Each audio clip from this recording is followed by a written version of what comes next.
A billionaire in a quiet white shirt steps to Riley's food truck window and gives a name she hasn't heard since paper boats and flooded gutters. Sam. The city sizzles, the SUV door clicks, and a matte black card in her flour-dusted fingers shimmers a message meant only for her. Does she scan and reopen the door she swore she'd sealed, or let the past drift away again? Before we dive in, make sure to hit subscribe, tap like, and share this video. The more voices we reach, the louder these stories become. And drop your city in the comments. Let's see where love finds us. The lunch rush had a personality. Loud, needy, a little jealous if your eyes wandered from the grill for even a second.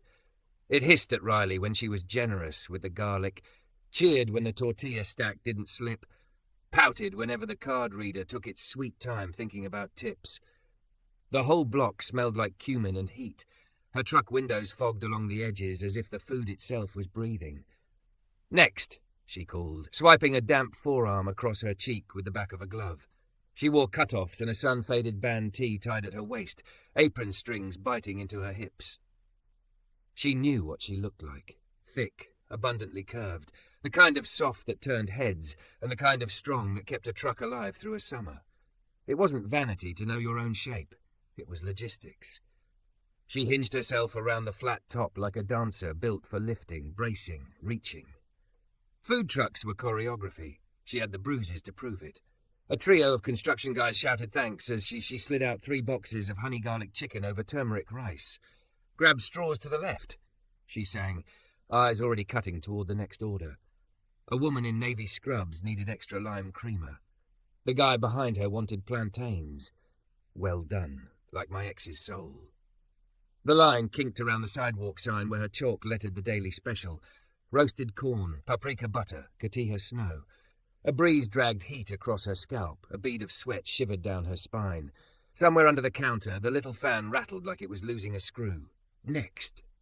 He stepped forward like he wasn't sure lines applied to him. Not arrogant, cautious, almost apologetic about taking up space. He wore a plain white Oxford you couldn't buy cheap, sleeves rolled, slacks too quiet to be anything but expensive. His skin was a deep, even brown. Hair close-cropped, jawline softening into a smile that felt like a polite apology for his own face. A dark watch hugged his wrist. It looked like it could pay her rent. Behind him at the curb, a black SUV idled, windows tinted. The driver leaned against the fender, pretending not to be a driver. Riley clocked it without thinking. Money. "Hey," he said, voice low, warm, a little hoarse like he hadn't talked much all morning. "What do you recommend?" "Depends who you are." She worked the spatula under a sheet of chicken, flipped the caramelized side up so the garlic glistened. The flirting came easy because it wasn't flirting, it was hospitality with a grin. If you're hungry, it's the honey garlic. If you're pretending you're not hungry, it's the corn and a cinnamon lemonade. If you've had a day, definitely had a day, he said, eyes crinkling. What fixes that? Plantains, she said, and being nice to the person making your food. I can do nice. He glanced at her chalk sign. Let's do the honey garlic, extra scallion, a side of plantains, and what's the lemonade situation? Cinnamon and judgment if you don't get it. She scribbled Chick Plent Lem X1 with a marker that was always on the edge of dying. Name for the order? He paused. Something flickered, a muscle twitch near his left cheekbone. Sam. Riley stilled for so slight a second that the sizzle of the grill seemed to lean in. Sam. A common enough name. It shook loose a memory anyway. A paper boat, a flooded curb, a boy laughing when his boat capsized and he waded in up to his socks to rescue it like it mattered. A skinny, dark-skinned kid with a gap tooth and a laugh that bubbled like water in a pot. She felt stupid for the way her throat went tight. The city had 1,000 Sams. The past belonged to a neighborhood 4 bus routes away. Cool, she said, keeping her hands moving. Sam it is. He stepped aside to the pickup window. The driver didn't move. Riley plated the chicken, flicking on a dusting of sesame and scallion like confetti. She willed the card reader to behave.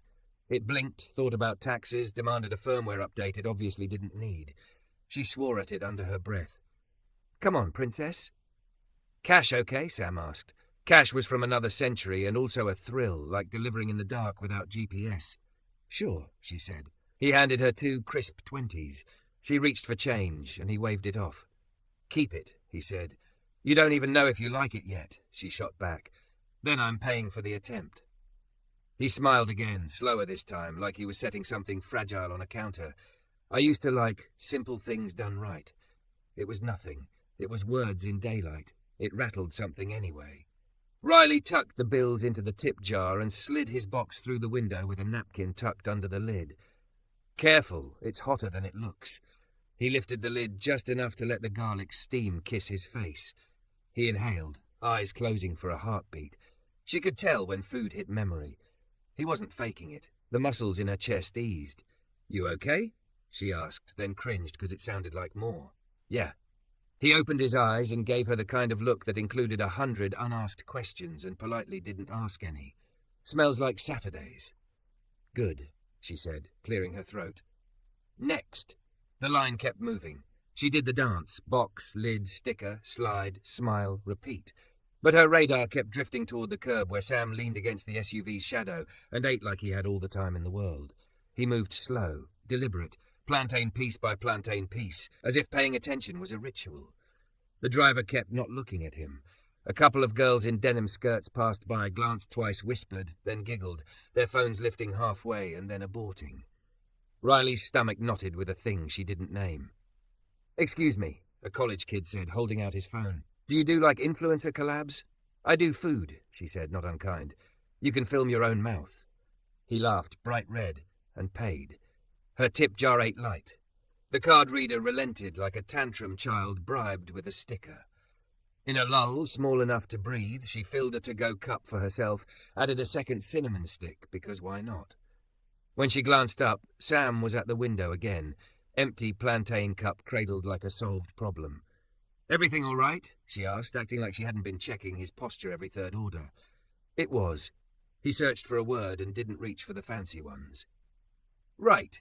Good," she said. The fan under the counter clicked harder, the heat pressed closer, intimate, like July wanted to see if she'd flinch. "Need anything else?" He hesitated. A flash of something like nerves crossed his features, then settled into courage worn thin at the edges. He tapped the counter with 2 fingers, a tiny rhythm, tap, tap, tap, that landed in her bones like an old knock on a shared fence. Her breath tripped. "This is going to sound strange," he said. "Do you ever go to Kingman Park? The little concrete creek that floods when it rains? Kids used to sail paper boats there. There was a girl who sold lemonade with cinnamon sticks at a folding table. Best 50 cents of my life." Riley's heartbeat arranged itself into that same fence knock. Tap, tap, tap. She saw her mother's hands cutting lemons, the thrifted cooler that never kept ice long, the way they'd named every storm drain like they were boats too. She saw a boy with taped-up sneakers showing her how to crease the paper just right so it held a little longer before sinking. Sam. When they moved away, she'd kept one of his paper boats in a shoebox until it melted back into pulp. "I grew up all over," she said, too fast because the line wasn't gone, and she had oil to watch, and it was easier to be a person with a job than a person with a past. "Small world, though." "Sometimes it is," he said, and there wasn't accusation in it, just acceptance, so gentle it stung. He slid a small card across the counter, not a business card exactly, matte black, edges laser clean, a name etched like it wasn't trying hard, Samuel Cole. No title. That was the flex. "If you ever cater private events, I'd love to talk." Private events screamed hassle and permits and 2 clean kitchens where people whispered about her knife skills like they were charming.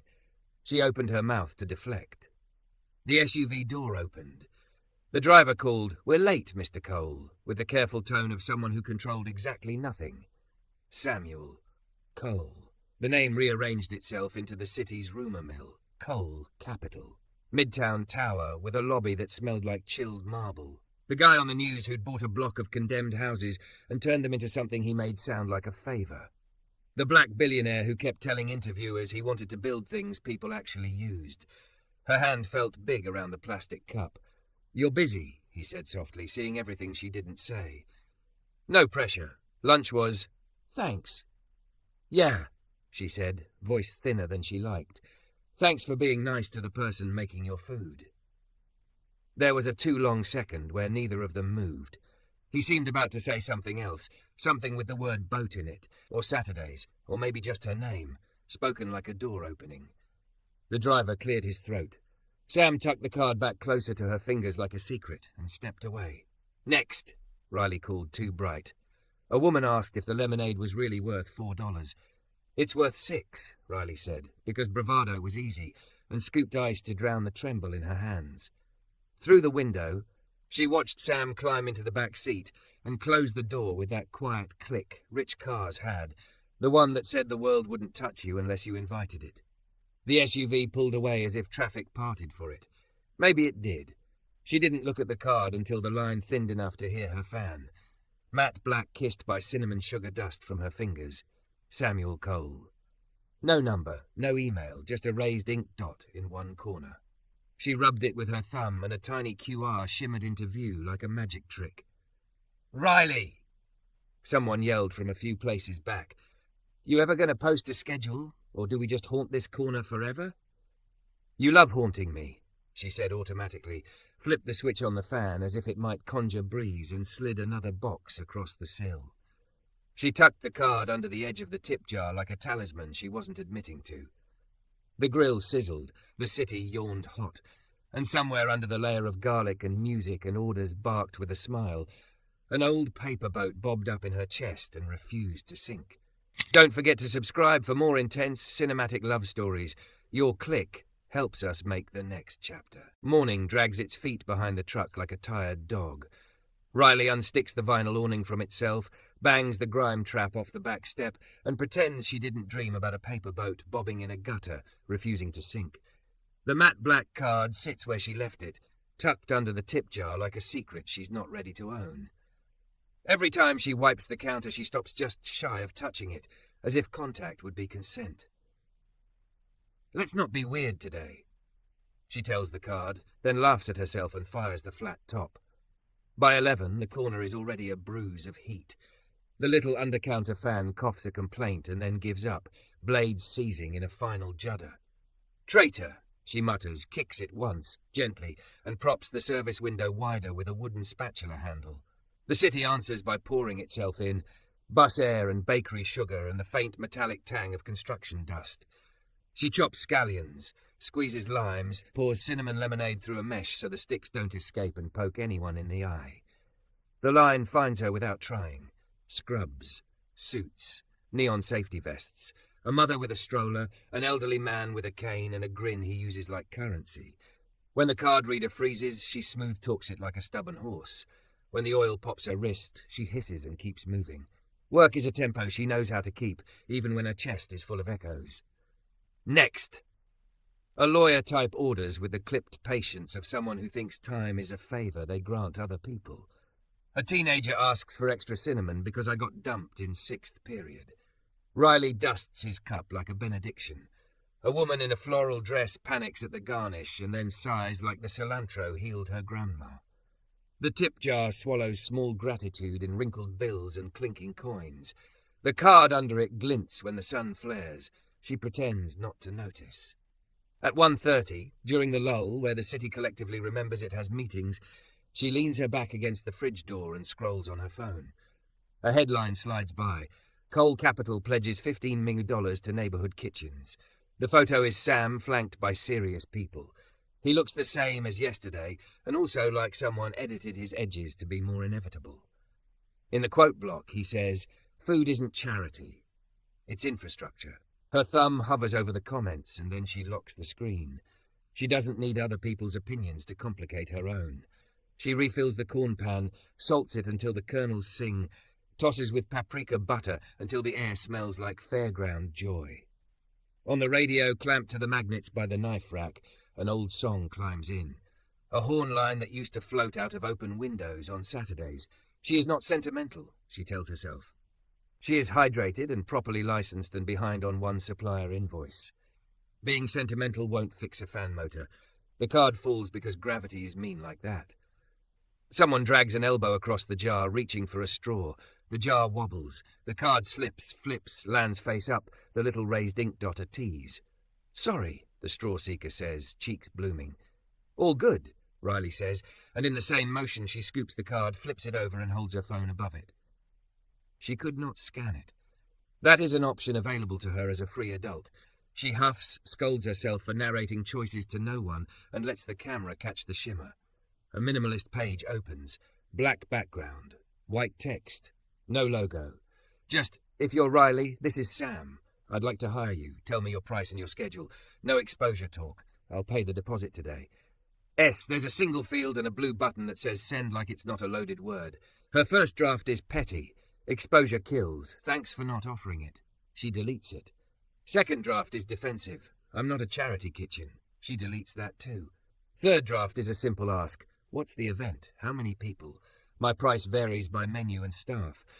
She stares at the blinking cursor until her eyes sting, then locks the phone when two men in matching polos start arguing whether plantains are a dessert or a vegetable. By 3, the sun has taken the corner hostage. Thunder sketches a rumour somewhere behind the bank. The driver from yesterday is not in his lean and pretend posture. The curb is just curb. Still, when a black SUV eases into a space across the street, Riley feels her skin electric itself. It's not the same car. This one is older, less bullet, more family. A woman with 3 kids piles out in a storm of zippers and snack wrappers. Relief tastes like lemonade pulp. The storm holds its breath and then doesn't. Rain arrives all at once. The kind that makes strangers laugh together under awnings, the kind that bullies gutters. The line scatters to under-tree shelter and bus stops. Riley is a tight choreography of towels and tarps. She hooks bungees in one hand and flips lids with the other. The generator coughs a warning and drops an octave. Not now, she tells it, as if the machine understands stakes. Hey, someone shouts from outside. You need more hands. She looks up into Rain and finds him there, without the white Oxford or the watch. He's in a grey t-shirt gone darker at the collar, jeans, a baseball cap that isn't trying to be recognised. He's already lifting the second water catch bucket into place by the awning seam like he's done this before. She wants to laugh. She wants to swear. Instead, she says, "You can pass me that bungee." He does. They move in an old rhythm that feels borrowed from the fence between their childhood yards. Tap, tap, tap, then the latch. Sam works like this is his truck, not like he is a man who can pay someone else to fix any problem. He braces a forearm against the awning strut while she threads the strap. His arm is rain-slick, warm. Their shoulders almost touch and don't. "Your fan dead?" he asks over the drum of water.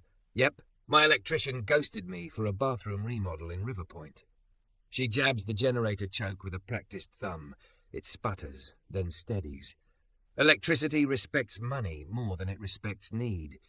Or it respects timing, he says, which is the kind of answer people give when they're trying not to lecture. He looks at her, rain beaded on his lashes, and adds, "I didn't want to show up with a title. I just wanted lunch." I know.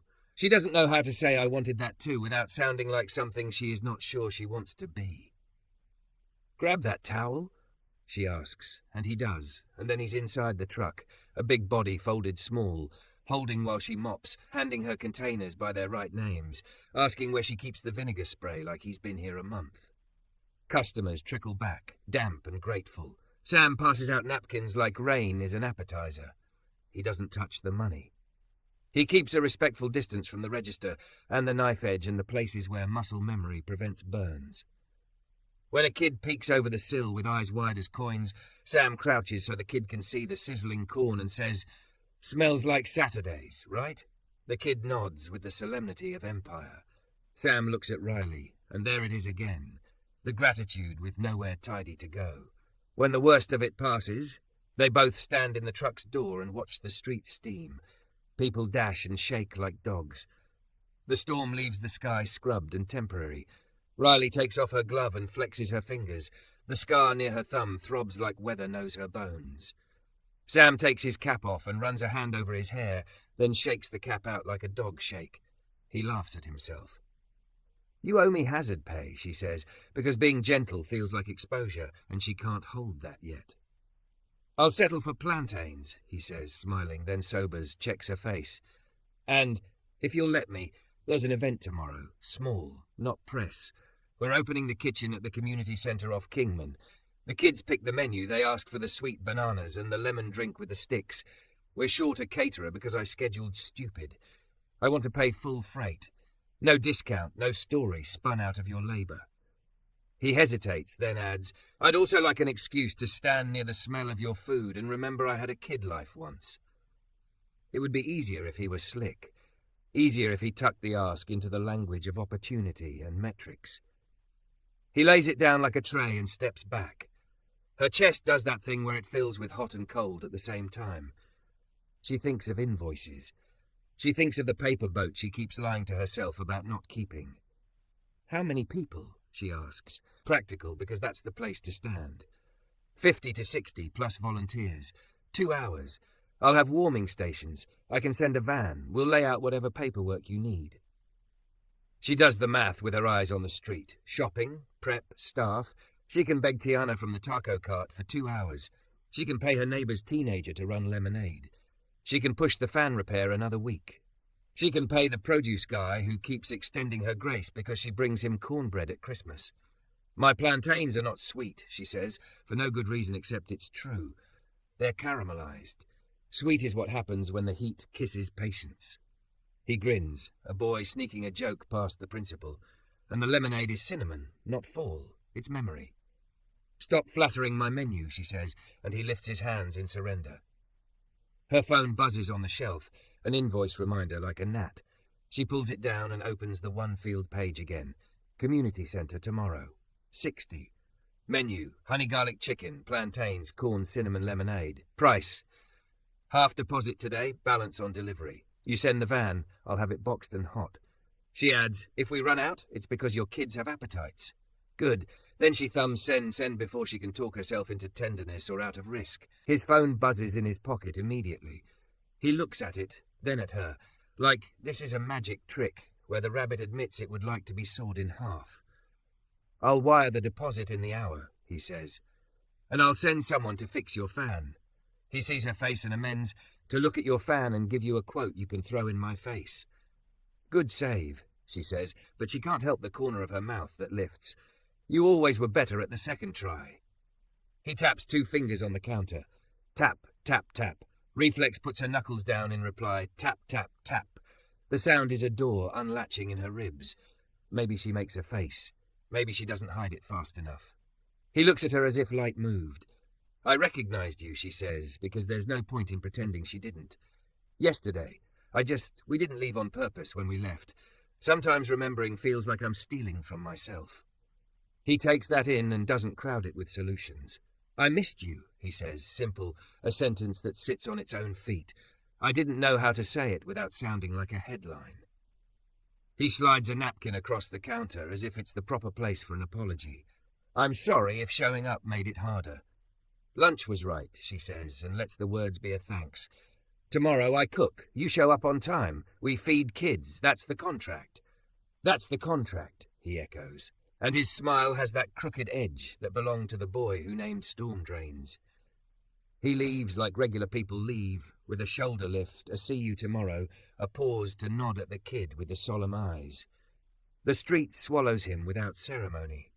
She watches until he turns the corner, and then she allows herself one soft private sound, something between a laugh and a groan, and gets back to work. After close, in the quiet that follows bleach water and checklist ticks, Riley digs under her sink for the shoebox she carries from apartment to apartment without ever unpacking. Inside, a field trip permission slip for a museum she didn't make it to, a snapped pencil, 3 Polaroids of a dog they fostered for a week, a cinnamon stick faded to the colour of driftwood. No paper boat, it fell apart years ago because paper does what it does. She touches the cinnamon, breathes the ghost of spice, and hears rain on a cap, a knock on a fence. Her own name said like a door opening. In bed, the deposit hits, her banking app chirps. The number steadies her in a way memory can't. She texts Tiana, you free tomorrow, 12 to 3, double rate plus you take leftovers, and gets a string of heart exclamation points in reply. She sets an alarm for dawn and writes a prep list with a fat marker until the noise in her skull slows. When sleep comes, it brings a curb-turned-creek, a boy running in socks through water to rescue something small, a girl laughing so hard she snorts lemonade through her nose, and 2 knuckles tapping wood in a rhythm that says, here, here I am. Riley wakes to a sky the colour of old stainless steel and a prep list that reads like a dare. She ties her hair up, checks the transfer again even though she saw it last night, and tells the nervous part of her brain he paid. You cook. The truck's generator coughs into life as dawn bruises into morning. Tiana arrives in a pink hoodie and Crocs, still half asleep, grinning like a conspirator. Jamal, the neighbour's lanky teenager, shuffles up behind her, earbuds in, palms out for instructions. Gloves on, music off, gentleness on the lemons, Riley says, and the day begins. They dice mountains, scallions like confetti, garlic in moons, corn shaved into a bowl that smells like July, plantains in thick coins because patience wants something to hold on to. Cinnamon sticks clatter into a bin, honey garlic sauce thickens and goes glossy under the whisk. The truck is a church of heat and order. Riley's hips knock the fridge door twice and it clicks shut. Marks on her forearms glow like old maps. She moves without thinking until she does, and then she presses her thumb into the cool edge of the counter and breathes. By 11, the borrowed van noses up to the curb. Sam is on time, looking like the kind of man who could walk into a boardroom and reorder Gravity, except he's wearing sneakers and carrying folding tables. He doesn't try to kiss the air of the kitchen with advice. He taps 2 fingers on the van's side panel, tap, tap, tap, and Riley's knuckles answer on the truck door without asking her. Route? He asks. Kingman Community Centre, she says. Saying the name feels like standing on a diving board. We'll need the back entrance. A volunteer with a lanyard and a tired ponytail meets them at the loading bay. I'm Anna, she says, eyes bright with the kind of optimism that has to be refilled constantly. Room B was supposed to be an art class, but the kids turned it into a fort. We'll set you up in the multi-purpose. They roll warming stations down a hallway that smells like floor polish and crayons. The multi-purpose room has a linoleum floor that remembers every dance class, every PTA meeting, every argument about snack time. Kids orbit the door, pulled by garlic and the promise of plantains. 2 elders at a corner table trade recipes with their eyebrows. A teenage boy in a volunteer shirt leans against the wall like it's his job to be unimpressed. Riley sets her world down. Heat, order, portions that balance generosity and fairness. Tiana, beverages and lids. Jamal, you're on plantains, medium flame, kiss not drown. Anna, where's the nearest hand sink? And please, if anyone asks for the recipe, tell them I lied when I said I'd share. You won't, Anna says, startled. Oh, I will, but not when a line's breathing down my neck, Riley says, and the room laughs like rain does when it forgives a plan. Sam carries tables and says little, turning into the kind of helper who anticipates without crowding. He lifts with his legs, not his mouth.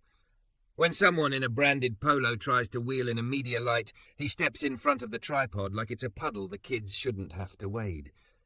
No photos of faces today, he says softly. We keep this about food. The guy blinks at the billionaire, telling him no, and nods because tone is its own permission structure. The first plate goes out. A girl with 2 tight puffs takes it in both hands like it might fly away. She inhales and closes her eyes and makes a sound Riley recognizes as the temple bell of satisfaction. The room shifts from waiting to eating. That particular rustle fills the air, the hush of mouths busy and chairs scooting and small explosions of joy over plantain caramel. The chorus of "Can I Have More" starts before Riley's wrist has found its rhythm and stays until her knuckles ache.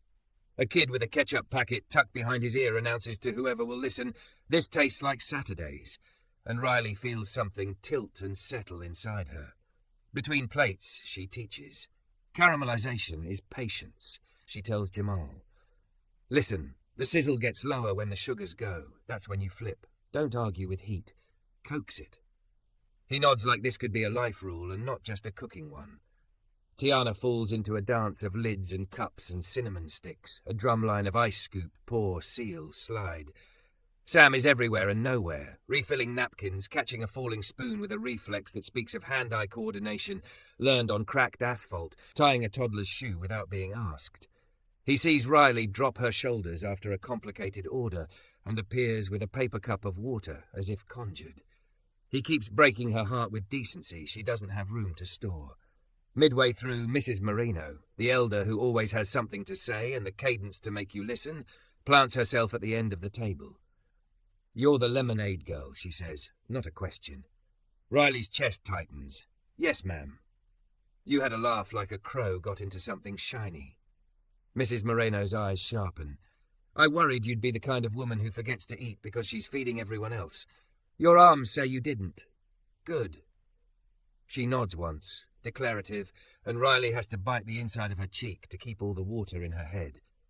Eat, Sam murmurs when the line thins enough to breathe. He holds out a plate he made for her. A corner of honey garlic chicken with extra scallions, the fattest plantain coin he saved back, corn dusted with cotija generous enough to count as faith.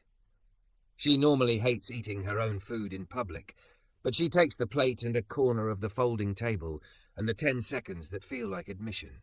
He eats beside her, legs long, a man at rest in a room he helped build and is trying not to own. Heard my fan was kidnapped, she says, mouth full, to avoid saying thank you for the way he keeps finding the exact size of help she can stand. Electrician's coming at 6 to look, he says, solemn until she snorts. I told him the quote should feel like a challenge. You learning, she says. He gives her the boy's smile, the one with the chipped front tooth long since repaired in a dentist office that probably had cucumber water. I was slow, but I learned. The last plate goes and the room blooms into aftermath. Sticky fingers, kids asking if cinnamon sticks are swords. Answer no, they are wands that stir memory. Jamal does a victory lap with the trash bag and manages not to wear it. Tiana smuggles a second plantain coin for herself like a heist. Anna leans on the counter, eyes damp. We've had donors, she says, meaning money that sits in accounts, but we don't usually have Saturdays. They clean in the way that brings a day down easy, quiet voices, clatter sorted, bleach water humming its particular note. When the last warming station is rolled away and the volunteers have scattered into errands and naps, Sam says, Want to see something? She should say no on principle. She's allergic to billionaire surprises. He must know, because his hands stay down by his sides, palms open as if approaching a spooked horse. He leads her outside, past the playground's metal slide that remembers sunburns, across the patch of grass someone calls a field if they squint. Behind the centre, the drainage gully still makes its small river when the rain bothers to show up. Today the sky is in apology mode, blue peeking out like it was never grey. There's a plastic tub on the curb, half filled with clear water, set on 2 milk crates so it doesn't crack under its own useful weight. Someone has labelled it with Sharpie. Boats. A ream of printer paper sits inside a Ziploc bag. 2 kids materialise like they heard their names in another room. Riley laughs before she can stop herself. You did not build me a fake creek. I did not, he says, holding up his hands. Anna did, I suggested. I may have bought the milk crates. The kids are already folding badly, and Sam kneels without making a production, his long fingers clumsy on purpose as he lets them correct him. He folds one right for himself, muscle memory catching, and sends it gliding. It wobbles, rights itself, and sails the length of the tub like a tiny promise. Riley picks up a sheet of paper. The crease lives in her hands. The boat appears as if the years between now and then were a magic trick, and not weather and work and leaving without wanting to. She sets it down, gives it a gentle push. It moves the way her chest does when something fits. You left, he says, not accusation, just weather report. We had to, she says. My mom had a job and then didn't, and then we had a cousin with a couch. We said we'd come back, and the bus fare kept insisting we wouldn't. She keeps her eyes on the boat because faces are too loud. I thought you'd think I didn't care. I thought you forgot me and decided to live like a meteor, he says, smiling at his own drama. I was wrong. I spent a decade building things so I could stand near the smell of garlic and cinnamon without feeling like I'd failed. You didn't fail, she says. The sentence surprises her with how true it is. You just got big, he huffs a laugh. It is a condition.